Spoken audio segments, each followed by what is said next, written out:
আজ আমাদেরকেও কিন্তু লড়তে হচ্ছে আমাদের মেধা সম্পদ অধিকার সুরক্ষায়। যারা নিজেদের রক্ত ঘামে দেশের জিআইগুলো সমুন্নত রাখছেন, তারা কেন সহজে এই জিআই সনদের অধিকার পাবেন না? কোনো জিআই যদি নির্দেশিত স্থানে না হয় কিংবা এর ভৌগোলিক উৎসস্থল সম্পর্কে জনসাধারণের ভেতরে যদি বিভ্রান্তি তৈরি করা হয়, তাহলে বাংলাদেশের জিআই অনুযায়ী এটি জিআই আইনের লঙ্ঘন এবং অপরাধ। এর জন্য বিচার এবং দণ্ড নির্ধারণ করা হয়েছে। জিআই একই সাথে প্রকৃতি এবং সংস্কৃতির যে ধারাবাহিক মিথস্ক্রিয়া, সেই মিথস্ক্রিয়ায় বয়ে চলা একটা সৃজনশীল রূপান্তর। যত বেশি জনতথ্য, জনবয়ান যুক্ত করতে পারবো, তত বেশি আমাদের ভৌগোলিক মহিমা বা আমাদের ভৌগোলিক নির্দেশক এই সম্পদের ক্ষেত্রে তত বেশি শক্তিশালী প্রামাণ্য দলিল তৈরি করতে পারবো। বাংলাদেশ হচ্ছে যে গভীর পানির ধানের আতুর ঘর আমরা বলি, এবং বেগুনের আদি উৎপত্তি স্থল এখানে। এই বাংলাদেশে 27 জাতের বাস আছে এবং বাংলাদেশে প্রায় 28 জাতের এন্ডেমিক উদ্ভিদ আছে, যা শুধুমাত্র বাংলাদেশে জন্মে। ইরাবতী ডলফিন বা চামচঠুটো বাটান বা বাংলা শকুনের মতো যে প্রাণীগুলো আছে, তার বৃহত্তম বিচরণস্থল পৃথিবীর ভিতরে এই বাংলাদেশ। পৃথিবীর সবচেয়ে বড় একক আয়তনে যে বাদাবন, সুন্দরবন, সেটিও বাংলাদেশে চাকমা, সাঁওতাল, হাজং, বাঙালি সহ প্রায় 51 জাতিগোষ্ঠীর বসবাস এবং প্রায় 40 ঊর্ধ্ব মাতৃভাষা বাংলাদেশে বিদ্যমান আছে। বাংলাদেশের খুব সাম্প্রতিক, যদিও প্রচুর তর্ক আছে নদীর সংখ্যা নিয়ে, তারপরেও প্রায় সহস্র নদী এবং 17টি হাইড্রোলজিক্যাল রিজিয়ন, 30টি কৃষি প্রতিবেশ অঞ্চলে বাংলাদেশকে ভাগ করা হয়েছে এবং পৃথিবীর সর্বাধিক বৃষ্টিপ্রবণ অঞ্চলের ভাটিতে বাংলাদেশের অবস্থান। এই রকমের ভৌগোলিক অবস্থান পৃথিবীর খুব কম অঞ্চলে আছে। এবং আমাদের যে উৎপাদন ব্যবস্থা, শিল্পচর্চা বা জন ইতিহাস, তা এই অঞ্চলের প্রকৃতি এবং সংস্কৃতির একটি জটিল সমন্বয়ে তৈরি হয়েছে। আমরা জামদানির কথা বলি বা শীতলপাটি বা বাউল গান কিংবা রিক্সা চিত্রের মতো, যা ইতিমধ্যে ইউনেস্কোর বিশ্ব সাংস্কৃতিক ঐতিহ্য হিসেবে ঘোষিত হয়েছে। আমাদের দক্ষিণ পশ্চিম অঞ্চলের ভাসমান ধাপ চাষ, যা বিশ্ব কৃষি ঐতিহ্য অঞ্চল হিসেবে ঘোষিত হয়েছে। এবং বাংলাদেশে ইতিমধ্যেই প্রায় 20 ভৌগোলিক নির্দেশক পণ্য বা জিআইকে নিবন্ধন করা হয়েছে এবং সনদ দেয়া হয়েছে।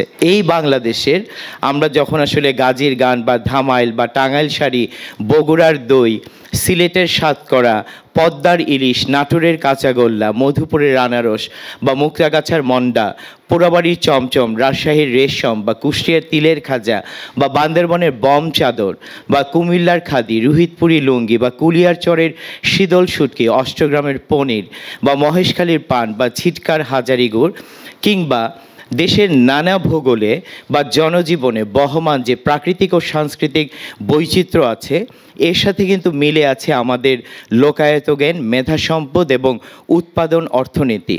কিন্তু এই জনসংস্কৃতিতে বিদ্যমান উল্লেখিত এই পাবলিক প্রাণ সম্পদ বা সাংস্কৃতিক উপাদানের মেধা সম্পদ সুরক্ষা বিষয়ে আমরা খুব একটা নাগরিক আলাপ কিন্তু আমাদের ভেতরে দেখি না। সমকালে টাঙ্গাইল শাড়ির ভারতীয় জিআই নিবন্ধন হওয়ার পরে একটি তর্ক শুরু হয়েছে এবং দেশব্যাপী জনসম্পদের মেধা সম্পদ সুরক্ষা বিষয়ে কিছুটা পাবলিক আওয়াজ উঠেছে। আজকের এই লেখায় আমরা বাংলাদেশের জনসংস্কৃতিতে বিদ্যমান প্রাকৃতিক এবং সাংস্কৃতিক উপাদানের মেধা সম্পদ নিয়ে আলোচনা করব। কিন্তু যেহেতু বিষয়টি অনেক জটিল এবং এর প্রেক্ষাপট অনেক বিস্তর, তাই আমরা আজকে এখানে মূলত আমাদের যে ভৌগোলিক নির্দেশক, সাংস্কৃতিক, প্রাকৃতিক উপাদানগুলো আছে, সম্পদগুলো আছে, যে জিআইগুলো আছে, তার মেধা সম্পদ সুরক্ষা বিষয়ে আমাদের আলোচনাটা এর কেন্দ্রে আসলে রাখতে চাই। তো আমরা যদি মেধা সম্পদ সুরক্ষার বাংলাদেশের ক্ষেত্রে যে প্রেক্ষিত এবং যে প্রবাহটি আছে সেটি আসলে বুঝতে চাই, সেটা হচ্ছে যে বাংলাদেশের যে জনমানুষের তাদের আমাদের যে সৃজনশীলতা, আমাদের যে মেধা, বুদ্ধি এবং আমাদের যে জ্ঞান প্রবাহ, এটি কিন্তু আমরা কখনোই কোনো বাণিজ্যিক মালিকানার ভেতরে আসলে দাবি ওঠেনি। যেমন লক্ষ্মী দীঘা, কাজল লতা, খোয়া মটর, মিমির ডিম, পোড়া বিন্নি, কিংবা নেতপাশা, ভাওয়াইল্লা, ২০-২২, খেজুরছড়ি, সমুদ্র ফেনা, পঙ্খিরাজ, কাঁচালত, জামাই সোহাগী, দাঁতখানি, বীরপালা, এগুলো বিভিন্ন রকম বাংলাদেশের বিভিন্ন অঞ্চলের ধানের নাম।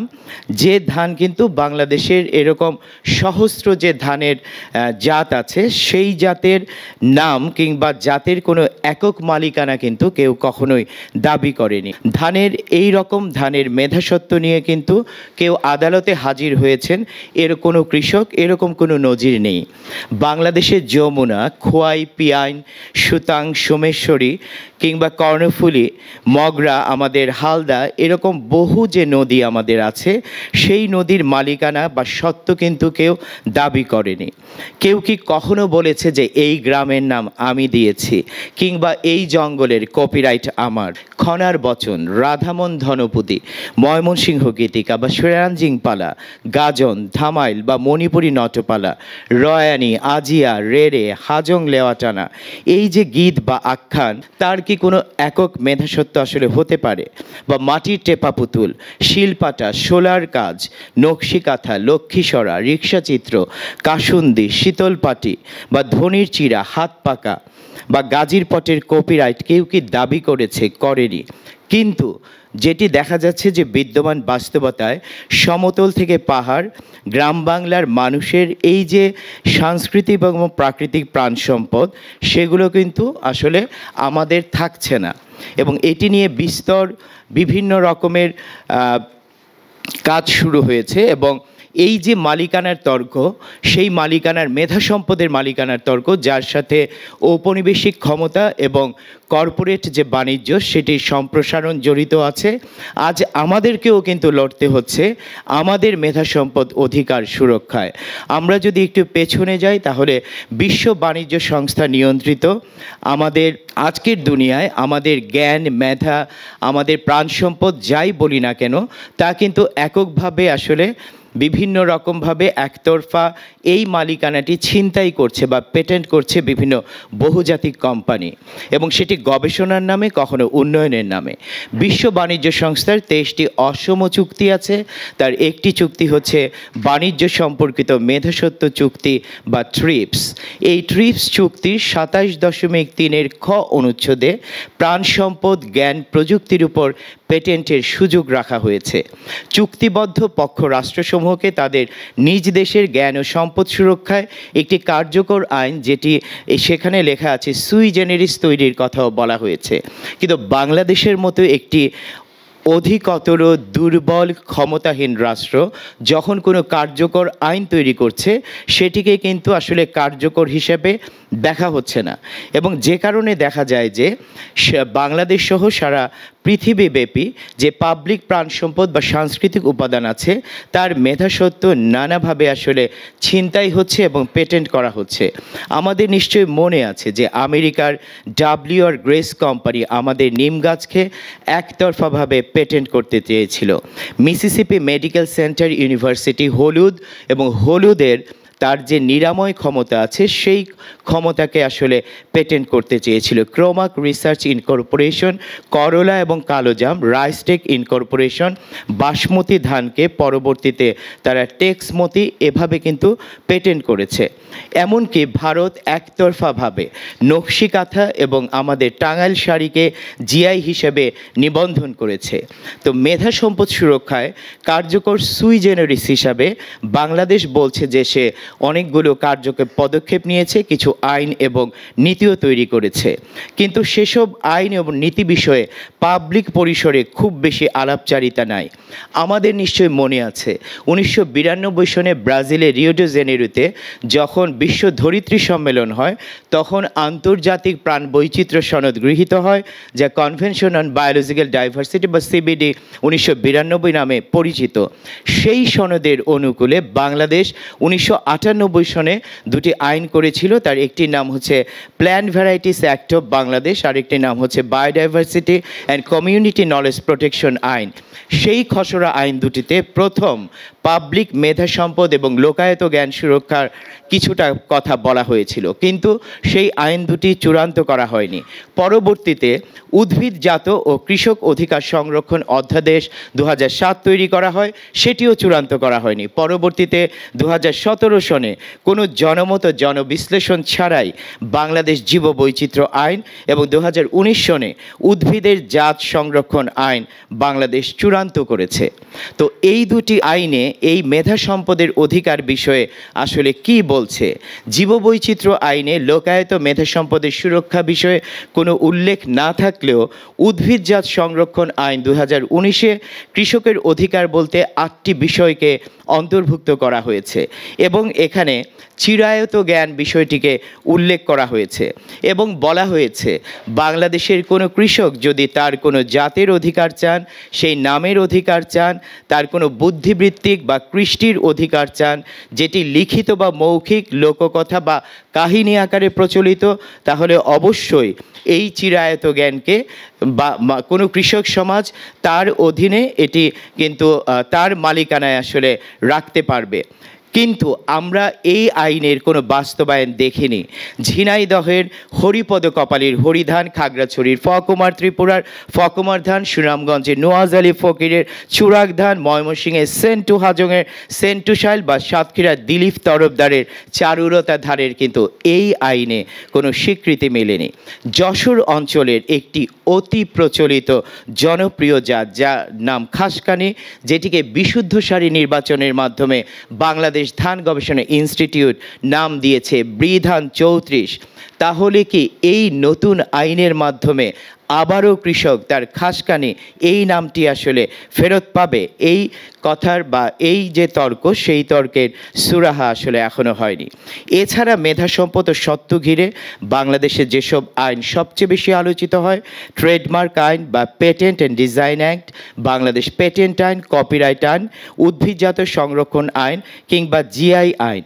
তো এই যে আইনগুলো বাংলাদেশে আছে, যে বিদ্যমান আইনগুলো, বিশেষত কপিরাইট, এটি মূলত সাহিত্য, নাট্য, সঙ্গীত, আলোকচিত্র, রেকর্ডিং, শিল্পকর্ম, কম্পিউটার প্রোগ্রামের কপিরাইট বা সত্ত্বের আইনি সুরক্ষা করে এবং স্পষ্টত বাংলাদেশ পেটেন্ট আইনের 2022-এর 6.9 অনুচ্ছেদে বলা হয়েছে যে জেনেটিক অরিজিন বা বায়োলজিক্যাল রিসোর্সের ক্ষেত্রে দাবিকৃত উদ্ভাবনে প্রত্যক্ষ বা পরোক্ষভাবে ব্যবহারের জন্য বাংলাদেশের ভৌগোলিক সীমানার মধ্যে সংগ্রহীত জেনেটিক অরিজিন বা বায়োলজিক্যাল রিসোর্সের সুস্পষ্ট পরিচিতি এবং তাদের সাথে সম্পৃক্ত বা সম্পৃক্ত নয় এরূপ ঐতিহ্যগত জ্ঞানের উপাদান, যা এর সৃষ্টিকারীর পূর্বানুমতি ব্যতীত দাবিকৃত উদ্ভাবনে প্রত্যক্ষ বা পরোক্ষভাবে ব্যবহার করা হয়েছে, তা উদ্ভাবনের বিপরীতে উল্লেখ করতে হবে। যদি তাই হয়, যখন বাংলাদেশ বিটি বেগুন তৈরি করেছিল, যেখানে বাংলাদেশের 9টি দেশি বেগুনের জাত ব্যবহৃত হয়েছিল এবং যে বিটি বেগুন গবেষণা প্রকল্পে আসলে অর্থ বিনিয়োগ করেছিল আমেরিকান দাতা সংস্থা USAID এবং মার্কিন একটি বিশ্ববিদ্যালয়, কর্নেল বিশ্ববিদ্যালয়, যেখানে আসলে কাজ করেছে, এবং মনসান্টো যে বহুজাতিক কোম্পানি, তাদের একটি পেটেন্ট করা বিটি জিন যে গবেষণায় ব্যবহৃত হয়েছে, যে চুক্তির মাধ্যমে এই গবেষণাটি পরিচালিত হয়েছে, সেই চুক্তিতে স্পষ্টভাবে বলা হয়েছে পেটেন্ট করা জিন যদি কোনো যে বেগুনের ভিতরে ইনসার্ট করা হয়, তাহলে এই চুক্তি অনুযায়ী নতুন তৈরি হওয়া বেগুনের মালিকানা দাবি করবে যার এই যে জিনের উপরে, বিটি জিনের উপরে যার পেটেন্ট আছে।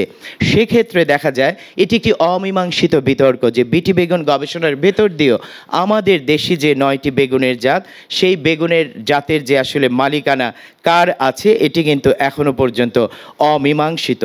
এবং বাংলাদেশ পেটেন্ট আইন স্পষ্টত বলেছে যে বাংলাদেশে শুধুমাত্র শিল্প কারখানায় কিংবা যে পণ্য প্রযুক্তিতে ব্যবহৃত হয় তাই এই পেটেন্টযোগ্য হবে, কিন্তু এই পেটেন্ট আইনের অন্তর্ভুক্ত হবে না কোনো প্রাকৃতিক বস্তু, কৃষি পদ্ধতি, সাহিত্য, নৃত্যকলা, সঙ্গীত, শিল্পকর্ম, ঐতিহ্যগত জ্ঞান, এইসব বিষয়। যদি তাই হয় তাহলে বাংলাদেশের মানুষের বিস্তর প্রাণ ও সাংস্কৃতিক উপাদানের মেধা সম্পদ সুরক্ষার কি হতে পারে? এটি কি কেবলমাত্র জিআই আইন দ্বারাই সুরক্ষিত রাখা সম্ভব? এখন আমাদের আসা যাক যে জিআই বা ভৌগোলিক নির্দেশক পণ্য সংরক্ষণ ও সুরক্ষা আইন বলতে আসলে আমরা কি দেখছি বা কি ঘটছে। আমরা সবাই জানি যে বাংলাদেশের এই যে মেধা সম্পদ ঘিরে যে আইনগুলো আছে, যে আইনে বারবার প্যারিস কনভেনশনের কথা বলা হয়েছে। বাংলাদেশ 1991 সনের 3 মার্চ এর পক্ষভুক্ত হয়েছে এবং আমাদের মেধা সম্পদ সম্পর্কিত আইনে বহুবার প্যারিস কনভেনশনের কথা বলা হয়েছে, যদিও তা স্পষ্টতভাবে কারখানাজাত শিল্প সম্পদের সুরক্ষাকে অগ্রাধিকার দেয়। কিন্তু বাংলাদেশের যে ভৌগোলিক নির্দেশক পণ্য আইন যেটি শুরু হয়েছে সেটির একটি প্রেক্ষাপট আছে। আপনাদের মনে আছে কি 2008 সনে যখন ভারত বাংলাদেশে জামদানি শাড়িকে তাদের জিআই পণ্য হিসেবে নিবন্ধন করতে চেয়েছিল, তখন কিন্তু একটি বিতর্ক উঠেছিল এবং তখন বাংলাদেশ প্রথম শিল্প মন্ত্রণালয় ভৌগোলিক নির্দেশক পণ্য নিবন্ধন ও সংরক্ষণ অধ্যাদেশ নামে একটি খসড়া অধ্যাদেশ তৈরি করে এবং ঠিক তখন থেকেই হচ্ছে যে এই বিষয়টি একটি জানা বোঝার আমার আগ্রহ তৈরি হয়েছে এবং কাজ করার বিষয়ে আগ্রহ তৈরি হয়েছে। বিশেষত বাংলাদেশে যেসব অঞ্চলে তাঁতি, কৃষক বা কারিগররা তাদের শিল্প সম্পদ তৈরি করছেন এবং বহু বছর ধরে তৈরি করা হয়েছে, সেগুলোর আসলে জিওগ্রাফিক্যাল আইডেন্টিফিকেশন বা ভৌগোলিক মহিমা বলতে আমরা আসলে কি বুঝতে পারি। এবং তখন খুবই কম আসলে লেখালেখি হয়েছে। আমার স্পষ্টত মনে আছে যে যখন প্রথম এই বিষয়গুলো নিয়ে আসলে লেখালেখি করি তখন খুব জানার জায়গাটা আসলে ছিল না। শুধুমাত্র এগুলো যারা তৈরি করছেন কারিগর, তারা ছাড়া এগুলো বোঝারও আসলে জায়গাগুলো আসলে খুবই কম ছিল। তবে আমি আজকের এই অনুষ্ঠানে ধন্যবাদ জানাতে চাই, তখন এখানে আমাদের সাইদ ভাই আছেন, সমকাল, প্রথম আলো, মানে যে কাগজগুলোতে তখন আসলে প্রচুর লেখা গিয়েছে এইসব বিষয় নিয়ে, বিশেষত জামদানি, নকশি কাঁথা, আমাদের আম, এই রকমের যে ভৌগোলিক নির্দেশক পণ্যগুলো আছে যা ভারত আসলে নিবন্ধন করতে চায়। এবং 2008 সনে বাংলাদেশ শিল্প মন্ত্রণালয় 3টি মাছ, 12টি ফল, 11টি প্রক্রিয়াজাতকরণ খাবার, 8টি শাকসবজি, 14টি কৃষিজাত পণ্য সহ 66টি পণ্যকে বাংলাদেশের জিআই হিসেবে চিহ্নিত করেছিল 2008। কিন্তু বহু বছর পর 2013 সনের 10ই নভেম্বর 54 নং আইন হিসাবে এই আইনটি রাষ্ট্রপতির সম্মতি লাভ করে প্রথম। এবং আমরা আজকের আলোচনায় সুবিধার্থে এই আইনটিকে জিআই আইন হিসেবে আসলে বলছি। তো এই আইনে জিআই বলতে কি বোঝায় তার একটি ব্যাখ্যা দেয়া হয়েছে।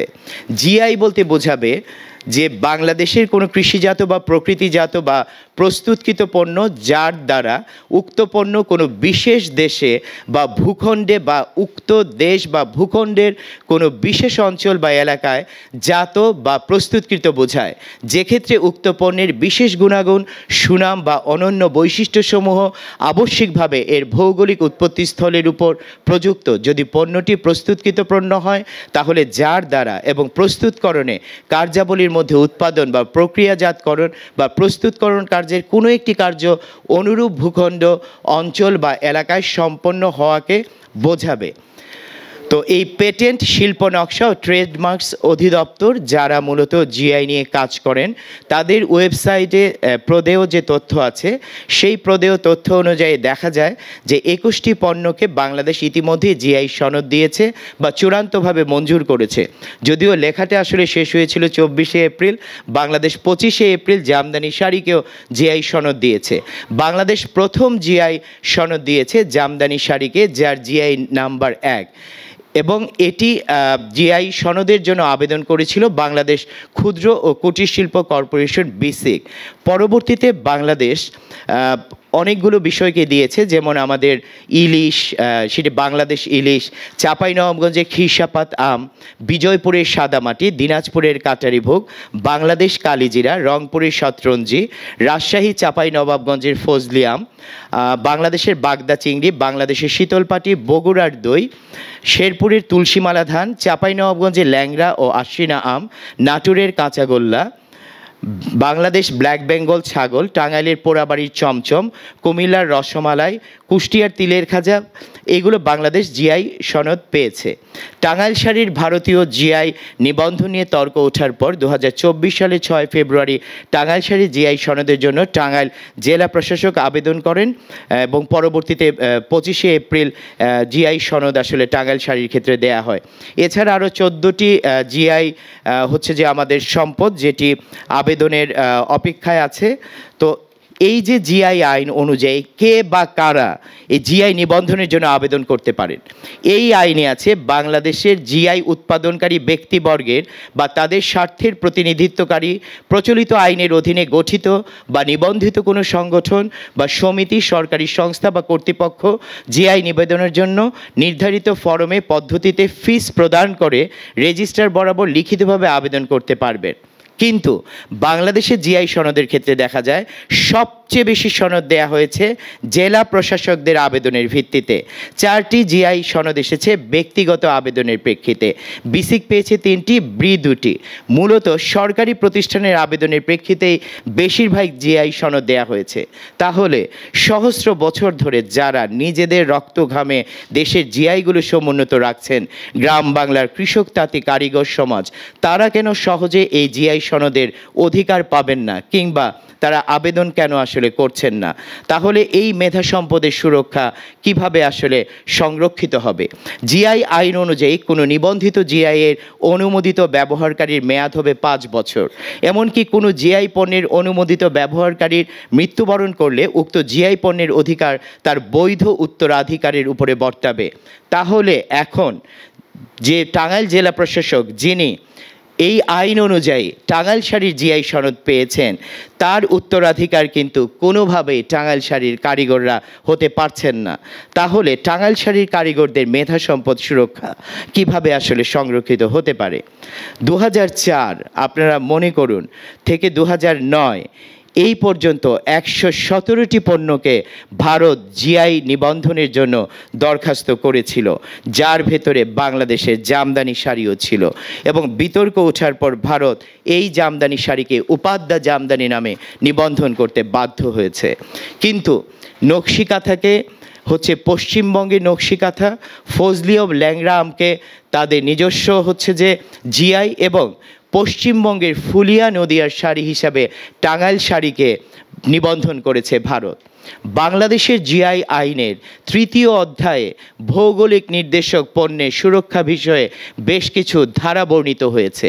বলা হয়েছে উক্ত আইনের অধীনে সমনামীয় জিআই এর নিবন্ধন করা যাবে। তার মানে কি দাঁড়ায়? দুটি ভিন্ন ভূগোলে সমনামে কোনো জিআই থাকতে পারে? আমরা জানি বহু শিল্প চর্চা ও সাংস্কৃতিক উপাদান বা প্রাণ সম্পদ আন্তরাষ্ট্রিক হতে পারে, কিন্তু জিআই কি আন্তরাষ্ট্রিক হয়? জিআই তো একটি সুনির্দিষ্ট ভূগোলের প্রকৃতি এবং সংস্কৃতির সাথে জড়িত। এক্ষেত্রে কোনো জিআই যদি নির্দেশিত স্থানে না হয়, কিংবা এর ভৌগোলিক উৎসস্থল সম্পর্কে জনসাধারণের ভেতরে যদি বিভ্রান্তি তৈরি করা হয়, তাহলে বাংলাদেশের জিআই অনুযায়ী এটি জিআই আইনের লঙ্ঘন এবং অপরাধ। এর জন্য বিচার এবং দণ্ড নির্ধারণ করা হয়েছে। তার মানে টাঙ্গাইল শাড়িকে যদি অন্য কোনো ভৌগোলিক অঞ্চলের জিআই পণ্য হিসেবে গণ্য করা হয়, সেটি বাংলাদেশের আইন অনুযায়ী অপরাধ। কারণ উক্ত আইনে উল্লেখ করা হয়েছে জিআই যদি উৎস দেশে সংরক্ষিত না হয় বা সংরক্ষণের অধিকার হারায় বা অপ্রচলিত হয়ে পড়ে, তবে জিআই আইনে এটি নিবন্ধনে নিষেধাজ্ঞা রাখা হয়েছে। কিন্তু টাঙ্গাইল শাড়ি তো তার উৎসস্থলে এখনও তৈরি হয় এবং এখনও হচ্ছে যে এটি অপ্রচলিত হয়ে যায়নি। তাহলে কিভাবে ভারত এটি নিবন্ধন আসলে করতে পারে?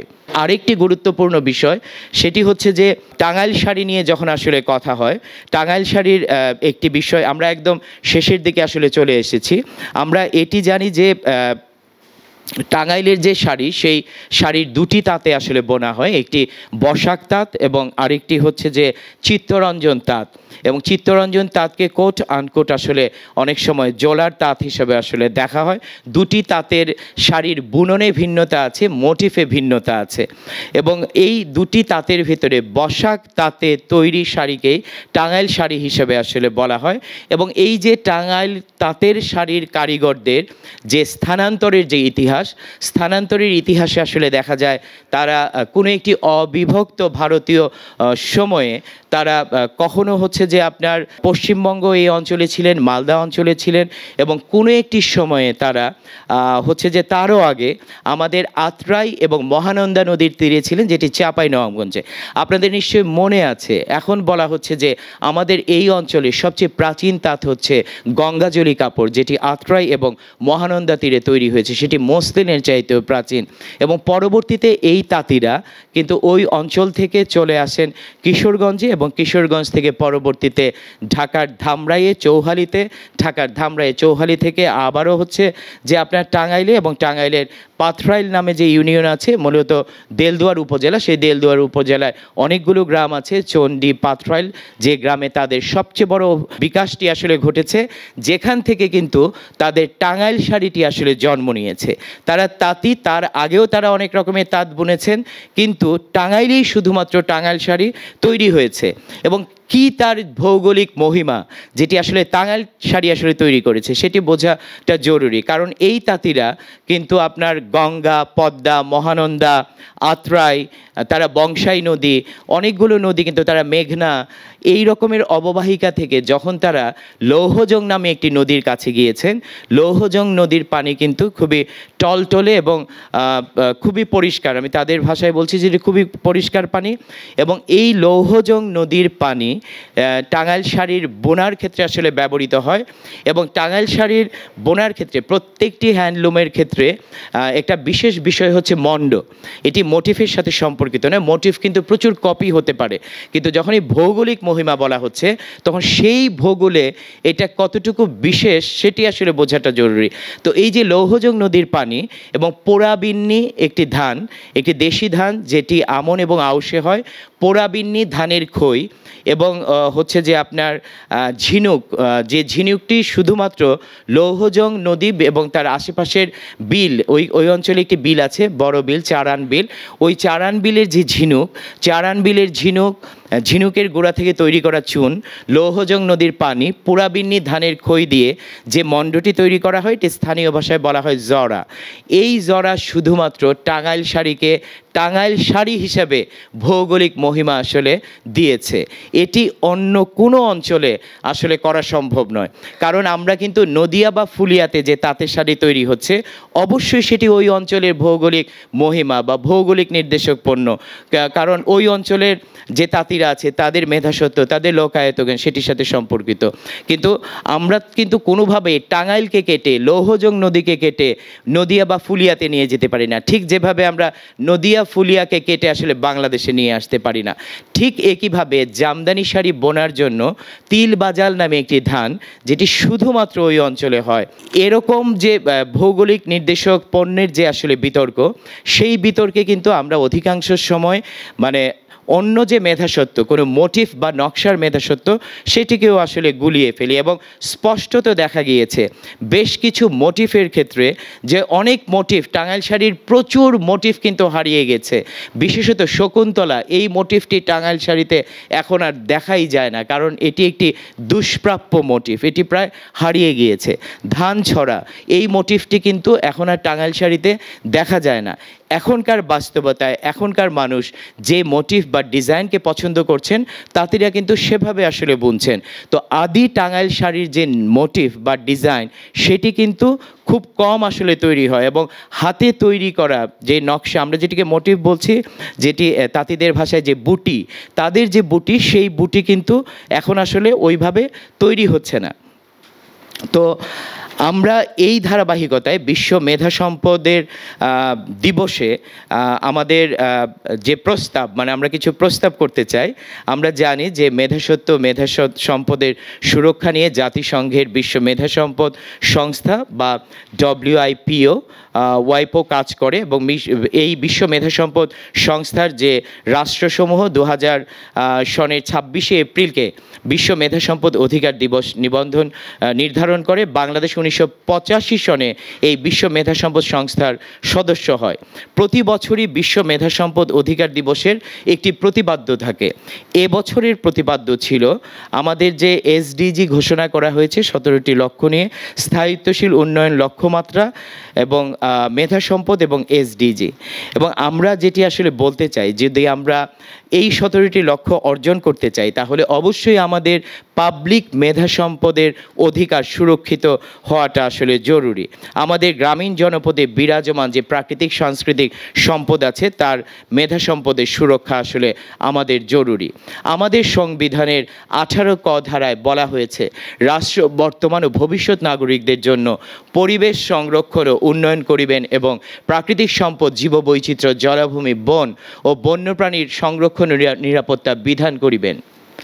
কিন্তু বাংলাদেশের নদী, অরণ্য, সমুদ্র, পাহাড়, গড়, বরেন্দ্র, দ্বীপ, চর, যে কোনো বাস্তুতন্ত্র, যে কোনো নদী, যে কোনো পাহাড়, যে কোনো ভৌগোলিক অঞ্চল আজ কিন্তু উন্নয়নের নির্মম যন্ত্রণার ক্ষত বহন করছে। আর এসব ভূগোলের জটিল মিথস্ক্রিয়াতেই কিন্তু জন্ম নিয়েছে আমাদের ভৌগোলিক নির্দেশক সম্পদগুলো। শীতলক্ষা নদী আর তিলবাজাল ধান ছাড়া তো জামদানি শাড়ি অসম্ভব। লৌহজং নদী আর পোড়াবিনী ধানের খই ছাড়া কিন্তু আমাদের টাঙ্গাইল শাড়ি অসম্ভব। আজ তো নদীগুলো নেই, দেশি ধানের বৈচিত্র্য নেই, কার্পাস তুলার চাষ নেই, তাহলে কিভাবে এই ঐতিহাসিক জিআই হিসাবে জামদানি বা টাঙ্গাইল শাড়ি আজকে বয়ন করা সম্ভব? কারণ জিআই তো কোনো কৃত্রিম বুদ্ধিমত্তা নয়, কিংবা জিন প্রযুক্তিতে কোনো কিছু বদলে ফেলার মতো বিষয় নয়। জিআই একই সাথে প্রকৃতি এবং সংস্কৃতির যে ধারাবাহিক মিথস্ক্রিয়া, সেই মিথস্ক্রিয়ায় বয়ে চলা একটা সৃজনশীল রূপান্তর। আর এই রূপান্তর প্রক্রিয়ার সৃষ্টিকর্ম নিয়েই যখন আমরা গর্ব করছি, আমরা আমাদের পরিচয় হাজির করছি, কিন্তু তখন আমাদের মনে প্রশ্ন আসে যে আমরা যে আমাদের প্রাণ প্রকৃতিকে সুরক্ষিত রাখছি না, আমাদের নদীগুলোকে রাখছি না, আমাদের ধানগুলোকে রাখছি না, আমাদের প্রকৃতিকে রাখছি না, তাহলে সেটি কিভাবে আসলে ভৌগোলিক মহিমা হিসাবে দাঁড়াতে পারে?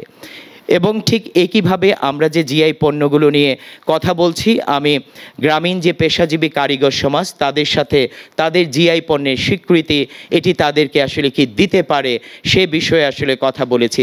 তাদের একটি বড় অংশ আপনারাও জানেন যে, বিশেষত আমরা যদি টাঙ্গাইল শাড়ি নিয়েও কথা বলি, এখানে যে আসলে গরিব তাঁতিরা মূলত আসলে কাপড়গুলো তৈরি করেন তাদের কিন্তু এই বিষয়ে বিন্দুমাত্র কোনো ধারণা নেই। কিন্তু যারা এই কাপড়ের ব্যবসা করেন এবং যাদের আসলে বড় ধরনের দোকান কিংবা আউটলেট আছে, তারা এই বিষয় সম্পর্কে খুবই ওয়াকিবহাল এবং তারা বলছেন যে এই জিআই আমাদের যে জ্ঞান, এই মেধা সম্পদকে আমাদের ভবিষ্যৎ প্রজন্মের জন্য আসলে একটি উপহার। এবং তাদের মধ্যে দুইটি পক্ষ আসলে বলছেন। একটি পক্ষ মনে করেন শুধুমাত্র কার্পাস তুলা দিয়ে, লৌহজং নদীর পানি, পোড়াবিনী ধানের খই দিয়ে আদি মোটিফেই আসলে টাঙ্গাইল শাড়ি বোনা হোক এবং সেটির দাম অনেক হোক, কিছু মানুষের জন্য তৈরি হোক। কিন্তু আরেকটি পক্ষ বলছেন যে না, সিনথেটিক সুতা দিয়ে, পাওয়ার লুমে টাঙ্গাইল শাড়ি আসলে তৈরি হোক, এটির দামে সস্তা হোক, প্রচুর মানুষ আসলে সেটি যাতে আসলে পরতে পারে। এই রকমের বহু বিতর্ক আপনি যখন পোড়াবাড়ির চমচম যারা তৈরি করছেন কিংবা হচ্ছে যে যারা তুলসীমালা ধান উৎপাদন করছেন তাদের সাথে আমরা কথা বলবো, তখন কিন্তু এটি আসলে আমরা দেখতে পাই। আমরা একদম শেষ দিকে চলে এসেছি, সেটি হচ্ছে যে আমাদের যে গ্রামীণ বাংলাদেশের সমাজ, সেই গ্রামীণ সমাজ কিন্তু আসলে বলছে যে প্রাণের উপর কোনো পেটেন্ট আমরা আসলে চাই না। সেটা গীতবাদ্য, নকশা, বুনন, আমাদের রন্ধনশৈলী, পুঁথি পাঁচালী, প্রাকৃতিক প্রক্রিয়া থেকে শুরু করে বীজ দানা, সব কিছুই আসলে আমরা কোনো কিছুর এই যে পাবলিক সম্পদ তার তো আসলে পেটেন্ট চাই না। কিন্তু কোনোভাবেই কিন্তু আমাদের এই সব সম্পদের মালিকানা আমাদের হাতে থাকছে না। আর থাকছে না বলেই কিন্তু আজকে আমাদের আলোচনা করতে হচ্ছে, আমাদের তর্ক তুলতে হচ্ছে, এবং আমরা বারবার দেখছি যে রাষ্ট্রের কোনো সুরক্ষা বলয় এক্ষেত্রে নেই। যে যেভাবে পারছে, যেমনভাবে পারছে, গ্রামীণ পেশাজীবী শিল্পী সমাজের এসব সৃষ্টিকর্ম এবং সৃজনশীলতা নিয়ে বাহাদুরি করছে এবং মুনাফা করছে। এই যে আমাদের বাংলাদেশের পাবলিক প্রাণ সম্পদ এবং সাংস্কৃতিক উপাদান সহ জিআই পণ্যের মেধা সম্পদ সুরক্ষায় অবশ্যই আমরা প্রস্তাব করছি বিদ্যমান জিআই আইনকে পাবলিক পর্যালোচনার জায়গায় আনা দরকার। কারণ এখানে বাংলাদেশের নানা প্রান্তের জিআই কারিগর এবং নাগরিকের পরামর্শ এবং মতামত দরকার। একই সাথে আন্তরাষ্ট্রিক বা যেসব জিআই নিয়ে দ্বিরাষ্ট্রিক তর্ক আছে সেসব মীমাংসা এবং ফয়সালায় দ্রুত পদক্ষেপ নেওয়া জরুরি। আমাদের বাংলাদেশে কোনো পাবলিক জিআই নথি বা দলিল এখনও পর্যন্ত আমরা জোরদার করতে পারিনি। এটি কিন্তু খুবই সহজভাবে প্রতিটি অঞ্চলে স্থানীয় সরকার কার্যালয়কে আমরা যদি অংশগ্রহণ করাতে পারি, তাহলে নিয়মিত আমরা এই জিআই দলিলে আমাদের সমস্ত জিআইকে অন্তর্ভুক্ত করতে পারি। স্থানীয় শিক্ষা প্রতিষ্ঠান, সামাজিক সাংস্কৃতিক পরিবেশ সংগঠন, গণমাধ্যম, নাগরিক সমাজের প্রতিনিধিরাই কিন্তু এখানে দায়িত্ব পালন করতে পারেন। দেশের সকল এলাকার জিআই নিবন্ধনের নথি তৈরিতে বিদ্যমান নানা গবেষণা, আখ্যান, গণমাধ্যমের সংবাদ, অপ্রকাশিত দলিল, প্রকাশিত দলিল, মৌখিক ও লিখিত বয়ান, মুদ্রিত ও অমুদ্রিত নথি, বৈজ্ঞানিক গবেষণা, বিশ্লেষণ সব কিছুকে একত্রিত করা জরুরি। কারণ আমরা যত বেশি জনতথ্য, জনবয়ান যুক্ত করতে পারবো, তত বেশি আমাদের ভৌগোলিক মহিমা বা আমাদের ভৌগোলিক নির্দেশক এই সম্পদের ক্ষেত্রে তত বেশি শক্তিশালী প্রামাণ্য দলিল তৈরি করতে পারবো, তত বেশি সুরক্ষিত হতে থাকবে আমাদের জনগণের মেধা সম্পদের অধিকার। সম্মানিত উপস্থিতি এবং সম্মানিত সুধী, আমরা আপনাদের সবাইকে আহ্বান জানাচ্ছি যে আমাদের এই মেধা সম্পদ সুরক্ষায় আমাদের যে প্রেক্ষাপট, আমাদের যে চ্যালেঞ্জগুলো আছে, আমরা যে প্রস্তাব করতে চাই সেই প্রস্তাবে আসলে অংশ নেওয়ার জন্য এবং আলোচনায় অংশ নেওয়ার জন্য আপনাদের সবাইকে আবারও অভিনন্দন, শুভেচ্ছা, কৃতজ্ঞতা এবং ধন্যবাদ।